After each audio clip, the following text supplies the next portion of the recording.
आज शेतकरी दूध प्रक्रिया सेवा असोसिएशन महाराष्ट्र राज्य यांच्या वतीनं राज्यस्तरीय चर्चासत्र आणि वार्षिक सर्वसाधारण सभेचे आयोजन करण्यात आले होते। दीपप्रज्वलन आणि प्रतिमा पूजन करून कार्यक्रमाची सुरुवात करण्यात आली।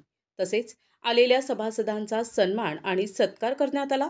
नाशिक येथे झालेल्या शेतकरी सेवा दूध प्रक्रिया असोसिएशनच्या वार्षिक सर्वसाधारण सभेत महत्त्वाचा ठराव करण्यात आला। या ठरावानुसार महाराष्ट्र राज्यातील सर्व दूध संकलन फक्त 2 वेळेत सकाळ आणि संध्याकाळ करण्याचा निर्णय घेण्यात आलाय। या निर्णयामुळे दूध संकलनाची गुणवत्ता आणि शिस्त सुधारेल, तसेच शेतकरी आणि डेअरी चालकांना नियोजनबद्ध कामकाजास मदत होईल, असा विश्वास सभासदांनी व्यक्त केलाय। संघटनेचे अध्यक्ष समाधान दादा हिरे, सचिव दीपक शेठ लांडगे पाटील आणि खजिनदार केशवजी शिंदे पाटील यांनी या ठरावाची अंमलबजावणी काटेकोरपणे होईल असं स्पष्ट केले। सभेत अनेक सभासदांनी या निर्णयाचे स्वागत केले आणि संपूर्ण राज्यातील दूध संकलन प्रक्रियेत एकसमानता आणण्याचा हा उपक्रम ऐतिहासिक ठरेल असा विश्वास व्यक्त केला।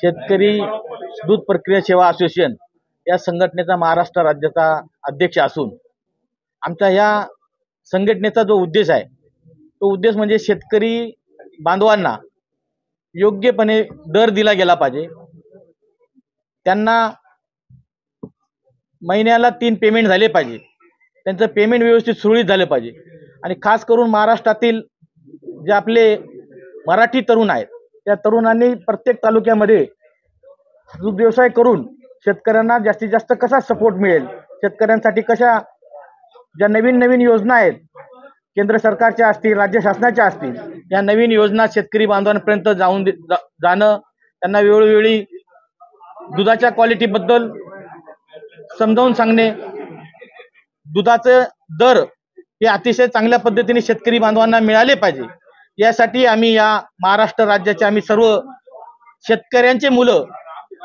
म्हणून आम्ही या शेतकरी संघटनेची सेवा असोसिएशन प्रक्रिया उद्योगाची आम्ही स्थापना केलेली आहे आणि आमची ही आज दुसरी सर्वसाधारण वार्षिक सभा आमच्या संघटनेची होती आणि ही एकमेव आमची जी या महाराष्ट्राची ही रजिस्टर्ड एकमेव संघटना आमची ही संघटना आहे। आज शेतकरी दूध प्रक्रिया सेवा असोसिएशनची दुसरी वार्षिक सर्वसाधारण सभा नाशिक येथे अत्यंत खेळीमेळीच्या वातावरणामध्ये पार पडली आणि या सभेमध्ये मागील वर्षी जे काही मुद्दे आमच्या सभासदांनी या ठिकाणी मांडले होते त्यावर पूर्णपणे संघटनेने काम केलेलं आहे आणि त्यातील जवळजवळ 95% म्हणण्यापेक्षा 100% मुद्दे आपण या ठिकाणी मार्गी लावलेले आहेत आणि या वर्षी ज्या काही नवीन सूचना सभासदांनी आम्हाला सांगितलेल्या आहेत त्या सुद्धा आम्ही पुढील पूर्ण वर्षामध्ये पूर्ण करण्याचा प्रयत्न करणार आहोत।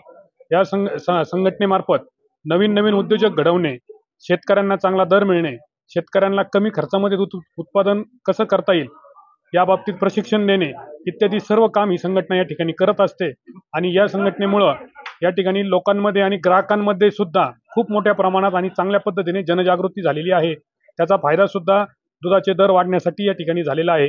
पशुखाद्याच्या बाबतीमध्ये सुद्धा खूप चांगल्या प्रकारे जनजागृती आमच्या या संघटनेने या ठिकाणी केलेली आहे आणि अशाच प्रकारे ही संघटना आमचे काम करत राहणार आहे। यासाठी वेळोवेळी आम्ही प्रशिक्षण घेणं, वेगवेगळ्या महत्त्वाच्या लोकांना भेटणं किंवा अजून कोणतीही गोष्ट असेल तर ही सगळं करण्यासाठी आम्ही तयार आहोत। त्याचप्रमाणे सर्वांनी आज एकमुखाने जे काही पूरग्रस्त परिस्थिती या ठिकाणी निर्माण झालेली आहे त्यासाठी भरीव असा मुख्यमंत्री सहायता निधी देण्याचा निर्णय एकमुखाने या ठिकाणी घेतलेला आहे। त्यासाठी आम्ही लवकरात लवकर राज्यभरातून निधी गोळा करण्याचं काम ही जबाबदारी आम्ही वेगवेगळ्या आमच्या सगळ्या मित्रांवर दिलेला आहे आणि लवकरच ती निधी जमा करून आम्ही मुख्यमंत्री कार्यालयाकडे सुपूर्दही करणार आहोत। यास शासन दरबारी पशुधन आणि दुग्ध व्यवसाय, डेअरी व्यवसाय वाढीसाठीच्या काही संकल्पना सुचवाव्या असे ठराव करण्यात आले, ज्यामध्ये शेतकऱ्यांना पशुसंगोपन आणि स्वच्छ दूध निर्मितीसाठी प्रशिक्षण केंद्र उभारून प्रशिक्षण देण्यात यावे। शेतकऱ्यांना जास्त दूध देणाऱ्या गायींच्या जातीचे सिमेन्स कमी खर्चात गोठ्यावर उपलब्ध करून द्यावे। बाजारपेठेमध्ये उपलब्ध असणाऱ्या पशुखाद्याच्या गुणवत्तेवर सरकारचे अत्यंत काटेकोर नियंत्रण असणं गरजेचं आहे। बादलीसारखे घातक पदार्थांवर पशुखाद्य म्हणून वापरण्यासाठी तातडीनं बंदी आणावी। शेतकऱ्यांच्या प्रत्येक पशुधनाचा विमा उतरविणे, दूध व्यवसाय आणि डेअरी व्यवसाय करू इच्छिणाऱ्या संस्थांना, व्यक्तींना प्रशिक्षण घेणे बंधनकारक असावे। तसेच संबंधित क्षेत्रातील किमान पदविका धारण केलेली असावी। सदर व्यवसाय करणाऱ्या व्यक्तींना, संस्थांना प्रशिक्षण देण्यासाठी जिल्ह्याच्या ठिकाणी अद्ययावत प्रशिक्षण केंद्र असावे।